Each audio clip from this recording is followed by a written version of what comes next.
سوال بتائیے، مائک دے دیں ان کو۔ یہ ہے کہ اکثر دیکھا ہے کہ فجر کی نماز کے فجر کی نماز کے فجر کی نماز جب ہوتی ہے، تھوڑا زور سے بول لیں۔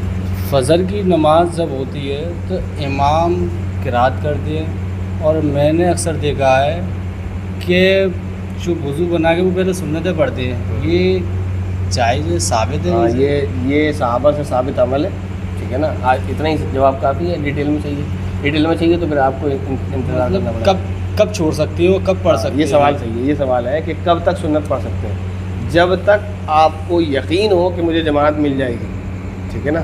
اور جماعت ملنے کا مطلب ہے قاعدہ اخیرہ آپ کو مل جانا۔ تو اس میں یہ بھی تو ہوتا ہے کہ انسان یہ ہم نے جلدی اس میں پڑھ دیتی ہیں، سنتیں جلدی پڑھ دیتی ہیں کہ امام کے اس میں نہیں ہوتا، وہ تو لوگ جو نمازیں پڑھتے ہیں وہ تو میں مجھ سے زیادہ تیز پڑھتے ہیں، میں پریشان ہوں، پتہ نہیں کیا پڑھتے ہیں۔ میں ایک رکعت نہیں پڑھ پاتا، وہ 3 پڑھ لیتے ہیں، 4 پڑھ لیتے ہیں۔ تو عوام کی اسپیڈ کی تو بات ہی مت کرو، اس کو فجر کی سنت کے ساتھ مت جوڑو۔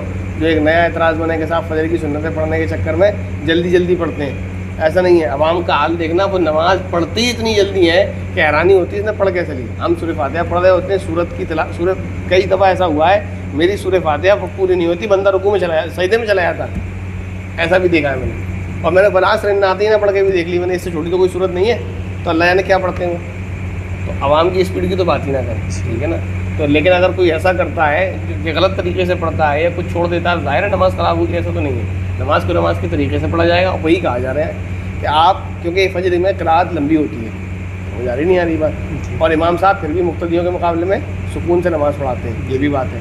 تو آپ سنتیں آرام سے پڑھ سکتے ہیں۔ آپ کو لگتا ہے کہ میں سنتیں پڑھ لوں گا، جماعت مل جائے گی، تو آپ سنتیں پڑھیں، اور آپ کو لگتا ہے جماعت نکل جائے گی تو پھر سنتیں نہ پڑھیں، نماز پڑھیں اور انتظار کریں اشراق کے وقت کا۔ اس وقت آپ کو اگر ایک رکعت نکل چکی ہے اور پھر بھی مقتدی آ گئے، یہ 4 امام میں بتا رہا ہوں آس پاس ایسے ہیں کہ یہ 1 رکعت پڑھیں گے، آپ 2 رکعت پڑھ سکتے ہیں، اتنے سکون و اطمینان سے نماز پڑھتے ہیں تو پریشان نہیں ہو۔ 1 رکعت بھی نکل گئی ہے اور دوسری رکعت کی قرات ہو رہی ہے، جب آپ آئیں گے تو مجھے امید ہے آپ 2 رکعت پڑھ لیں گے، تب بھی آپ کو جماعت مل جائے گی، ٹھیک ہے، تشہد میں مل جائے گی آپ کو نماز۔ اور اگر یہ یقین ہے کہ ملے گی نہیں، پھر جب بتا تو دیا یقین ہے کہ نہیں ملے گی تو پھر آپ فرض اور پھر وہ سنتیں پھر کب پڑھی؟ اشراق کے بعد پڑھیں۔ اشراق کے بعد فرض نماز کے بعد نہیں پڑھنا ہے۔ بہت سے لوگ غلطی کرتے ہیں کہ سنتیں پہلے نہیں پڑھتے اور جماعت میں شامل ہو جاتے ہیں، پھر سلام پھیر کے سنتیں پڑھتے ہیں۔ اللہ کے نبی صلی اللہ علیہ وسلم نے اس بات سے منع فرمایا۔ نبی پاک صلی اللہ علیہ وسلم نے فرمایا کہ کوئی نماز نہیں ہے فجر کی نماز کے بعد اور عصر کی نماز کے بعد، یہاں تک کہ سورج طلوع ہو جائے اور سورج